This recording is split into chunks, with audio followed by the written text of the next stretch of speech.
that much information project, but we decided, okay, let's see what is this project about.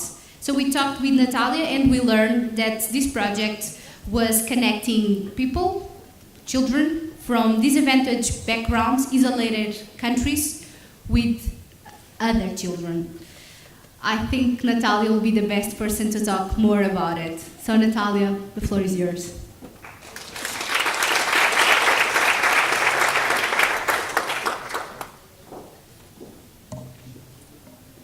Hello everybody. Well, I would like to begin by saying that we feel very honored to be here today because we're a very new organization. Like Carla said, you couldn't even find more information about us on our website. We were founded less than 1 year ago. That's why we're so happy to be here today and to share our project with so many of the Ubuntu people. So I'd like to begin by telling you how this project became what it is today. Where did I get the idea? And, sorry. Okay. So I'm originally from Russia, and through my life I got to live in many other different cultures and countries. After finishing high school, I went to Argentina and I went to volunteer in India, and I've been living in so many different countries, and I meet so many extraordinary people who formed me into who I am today. So I became who I am today through the interactions with all of these different people, and they affect me in so many ways that I look back today and I think, who would I be if I didn't meet them? Would I be that tolerant? Would I have this sense of respect and this sense of humanity, this sense of belonging to the world and not just to my country if I wouldn't have this experience? And it was my friend from South Africa, my very, very close friend, who introduced me to the philosophy of Ubuntu one day. It was so simple and yet so meaningful. It made such a perfect sense to me. And I wanted to share this concept with as many people as I could. And there is one saying in Africa that goes something like this: children are the messages that we send to the future. So if you want our future to be based on the values of Ubuntu, it's essential that we give them all the tools to understand and retrieve the values of Ubuntu and to take them into their lives. So that was the time when the project started to take shape. We decided to create a platform for the children from very different backgrounds, from very different paths of life, from very different countries, mostly from the isolated communities. We decided to introduce them to the philosophy of Ubuntu and to connect them through a meaningful act of letter writing. So all you need is just a piece of paper and a pen, and we wanted them to start exchanging ideas based on the philosophy of Ubuntu as well as many other concepts that we're going to introduce to them. So even though our concept of our project is very simple, we prepared a simple, small animation for you, just to envision what is it that we're doing, what is our goal.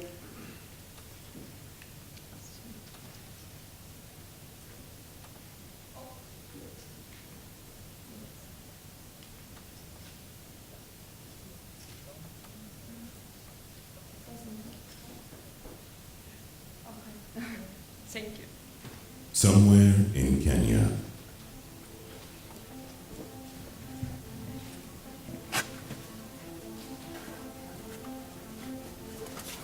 Kito Gitanga dreamed of the world outside of his country. Miss Adoyo, his teacher, knew how much potential her students like Kito had and wanted to provide them with an opportunity to reach out and learn more about the outside world.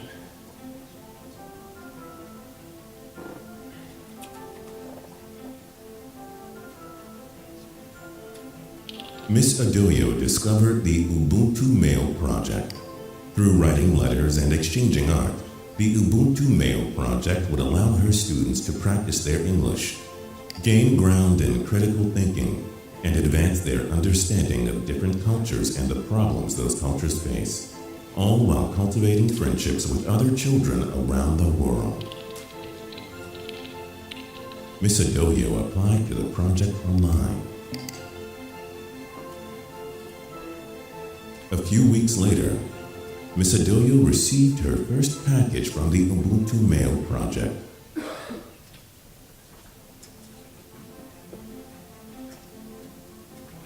where she learned that her classroom had been paired up with a school in Cambodia. In class, Quito wrote a letter to his new friend in Cambodia, telling her about his life in Kenya. He told her how civil war in his country had made him feel insecure and caused scarcity of basic resources. He even drew a picture to share with his new friend where he envisioned a better life. He asked her what her family was like and what was her biggest dream. Somewhere in Cambodia,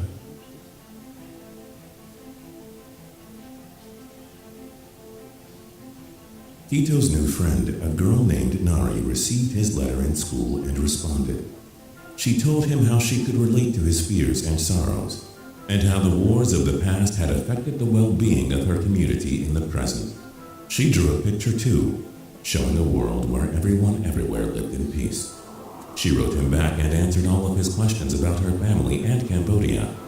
Their correspondence continued, founding a friendship that bridged geographical distance and overlooked their differences.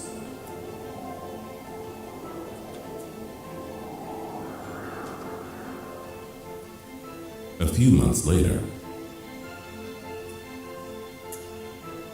the letters and pictures from Nari, Quito, and children all over the world in Russia, India, Thailand, Rwanda, and many other countries continue to inspire change. By helping adults learn what it's like for these children and what they can do to help them.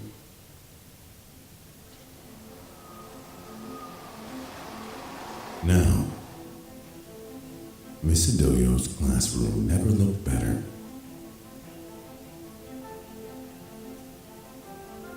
And for her students and students all over the globe, the outside world became bigger than ever.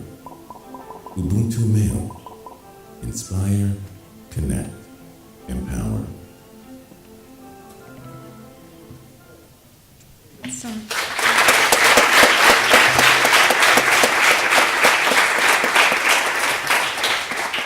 okay, I hope you enjoyed that. And now I'm just gonna quickly go through the process so you can understand more in depth how it works and what is it that we're doing. So, as you understand from the animation, we connect children from very different backgrounds, primarily from very isolated communities, and through powerful acts of letter writing, we bridge geographical distance and help them to understand other cultures, to build the friendships that can be a base of a better future, of a more sustainable globalization. And to make the correspondence more meaningful, we provide them with a material that introduces a philosophy of Ubuntu and other essential topics like compassion, like tolerance, and as well as other topics on which the correspondence is going to be based. And then we collect the material produced within this process of correspondence, and we expose it to the public to inspire them to opt in for greater involvement. Okay, so who is our target? As I said before, we focus our attention on schools and orphanages in challenged communities. It doesn't mean that we reject other schools because it's Ubuntu and we accept everyone, but we want to make sure that our program can benefit to them as well as to the society. And we also work with organizations that work with unprivileged children. And to make the project really compelling, we try to select the most isolated, unique communities to represent themselves. Okay, so how everything begins. It's a very, very simple procedure. The school finds us online or we find them, and they complete a simple application form on our website. They submit it. When we receive it, we collect the information about their community, about the school or organization. We conduct a simple interview with them to figure out how we can benefit each other, how we can collaborate, and in what way we can benefit them and the society. And then we set up a profile on our website to introduce them to our global community. We talk about where they're coming from, what are their needs, what the challenges they're facing. And we match them with another school or organization in another country. Like the more extreme the difference, the better. Like if it's one school is in Argentina, another should be somewhere in, let's say, in Thailand. They have to have different religions, different backgrounds, different ethnical origins. Everything should differ for them to challenge themselves to overcome this difference and to find a common ground. That's the idea. So So then when we match them, we send them the package with the material to the both schools. We created, to make this project more compelling, we created an Ubuntu mailbook that covers all the topics necessary for successful correspondence process. So let's go through the content. The book begins by introducing the project, our goals, our benefits. Then we go on to talk about the philosophy of Ubuntu, what it is, what are the key concepts, how it can benefit the society, how it can benefit to the small communities, how it benefits to the global community. So we introduce it like on a deeper level. And then we talk, of course, we talk about the importance of tolerance, because as we're an international project, it's crucial to make sure that the teacher dedicates some time to explain to the students how important it is to have a respect for your friend, no matter what the background or skin color or what the challenges he is going through. So this book is actually for the teacher. So we just give several ways for the teacher to represent these topics into the classroom. So we also give some practical guidelines, like step-by-step instructions, how to carry out this process in the class, how to introduce the topics, how to help to form the letter, and what to do next. But the main part of the book is dedicated to covering 20 subjects. 10 of them are personal and 10 of them are global. Like personal topics cover subjects like sadness or happiness, or what are our dreams, what are our challenges, who are our role models. It aims to open up the children to talk about their personality. So we talk about our differences. And each letter, it's important to say that each letter is divided into parts. And the first part, the student talks about the personal experience and personal perception of life, like what makes him happy, what makes him sad, what is his biggest dream, what does he find the biggest challenge in his community.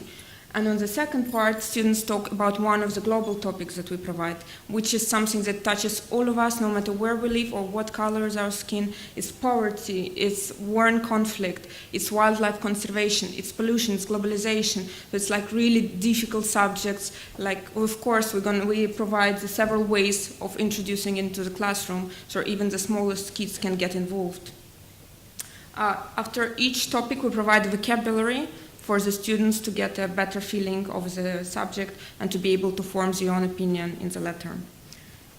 And if this book, as I said, it aims to help the teacher to carry out the process, we created 20, I'm going to show it to you now, 20 infographics, one for each subject, to help the kids to understand what we want for them, what is it that the teacher is talking about.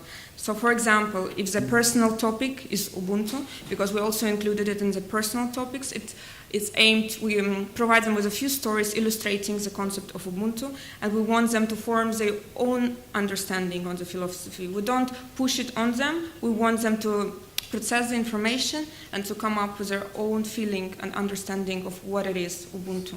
So if the teacher passes these colorful slides through the class, the children will find a very easy to understand information. It's like, what is Ubuntu? What are the key values associated with the philosophy? Like sharing, compassion, community, humanity, trust, like love as in a universal understanding. There's all the simple things that helps to engage even the youngest students in the process, because we don't restrict our program into age limits. We have participants as young as 5-6 years old, so these things really help. And on the other side, you have this really illustrated story about the man who came into the village with a basket of fruits and who proposed a game. I'm sure we all know about the story.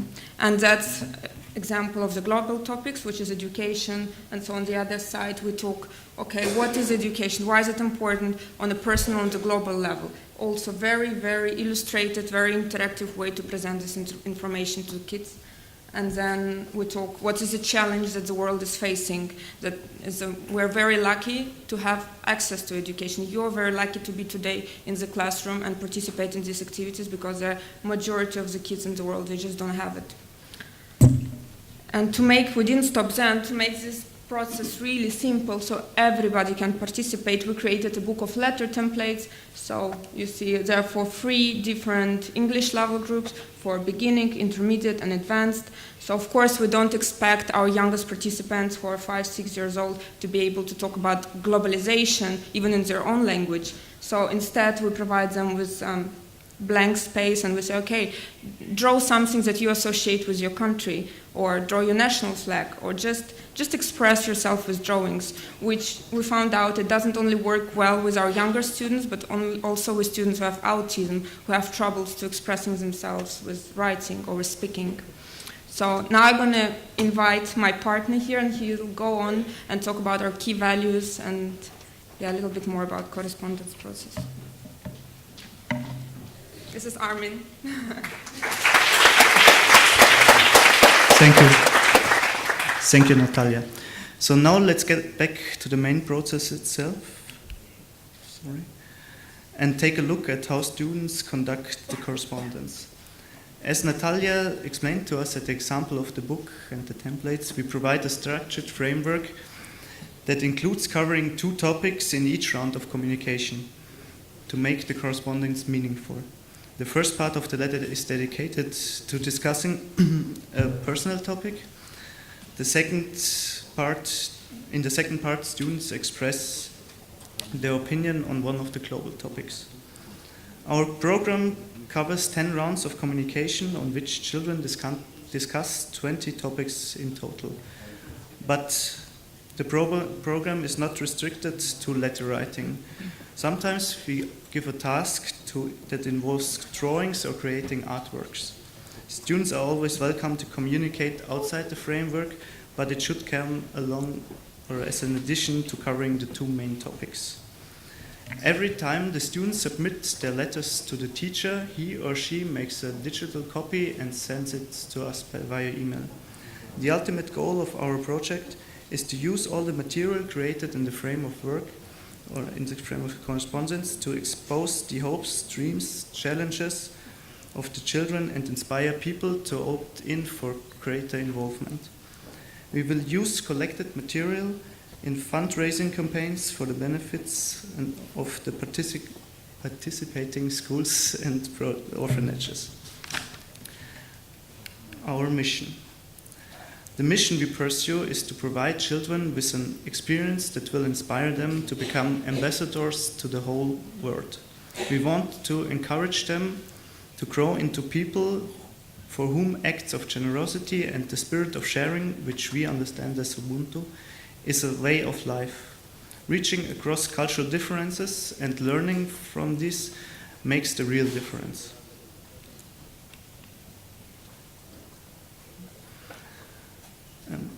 Our mission is straightforward and can be expressed in 7 key goals. We want to motivate children to learn English by writing letters and communicate with each other. In this way, the understanding of other people and cultures is promoted. If the students communicate with each other, talk about their opinions towards life, respect, tolerance, and open-mindedness towards each other is cultivated. By this step, students will acquire global awareness. Students should be supported to work on their potential and their artistic creativity. When we expose their thoughts and artwork, we communicate the vision of our children hold of the world and create an opportunity to alter life of others. Our goal is to promote the core values of Ubuntu amongst the young generation. Are we low on time? Okay, then I run to the slides now. Okay. Okay. Let me give you a short example. One of the most powerful examples built through our program is the connection of the children in Rwanda and the children in Cambodia. The organization in Rwanda takes care of former child soldiers and orphans. The organization has realized that the future of Rwanda depends on the future of their children. So they strive to provide them with education and social skills. So they work to integrate these children into society. But that's a very difficult task because child soldiers and orphans whose parents died of AIDS are often rejected by society. That's why they reached out for us to collaboration. This program provides them with an opportunity to share their painful experiences as well as their dreams and for the future. We match them with an orphanage in Cambodia. The children have never been exposed to the outside world and never had an opportunity to have contact to people whose beliefs differ from their own. By discussing different topics like war and conflict, children's opinion reflect their different backgrounds. This difference between their life's experience could hardly be more extreme. It's truly powerful to compare and contrast the outlooks and opinions of these children. Even more powerful to witness how they search for common grounds. We hope these connections will demonstrate abilities of people to learn from each other, and by inspiring people, it creates a ripple effect in the global community. Shall I? Yeah, I mean, like we should cut it a little shorter because otherwise he'll go on. He prepared too much text. If you don't mind, Yeah, because we still have one short. No, we still have one short video to send. I'm just afraid that we're not going to leave enough time for another participant. So we just wanted to say that even though we're a very young organization and we're only going to complete the first year in a month, we already reached some milestones and the project went much better than we expected. So by today we already have over 2,000 children around the world in more than 40 orphanages, schools and organizations exchanging their ideas and dreams and hopes and contributing to sustainable globalization. So, okay, that's the example. I think you don't actually see from there, but we pointed out some of the countries that we work with. And there are a lot. There's Congo, there's Rwanda, there's South Africa, there's Argentina, there's India, there's Russia. Well, if you have any questions, just go on and ask me later on the break. So the project wouldn't be possible if we didn't have these amazing partners who collaborate with us on a daily basis and who make it truly compelling and truly challenging. So we have partners in Thailand, we have partners, the last one didn't open. Okay, that's our favorite partner, it's from South Africa, organization Masifundi, who works with unprivileged children. They take them off the streets, they provide them with education, and they're truly great guys just to work with, and I'm proud of it, that we're collaborating. Also we have Asolate, that Armin spoke about, an organization in Rwanda that works with child soldiers, with former child soldiers. We work with Kind Heart, which works with, it's like a center for rehabilitation in Russia. And we work with Somalian organization. Also, they empower females and reintegrate them into the society. So now we have another short video. I promise it's going to be a short one, and then we're away. Ubuntu is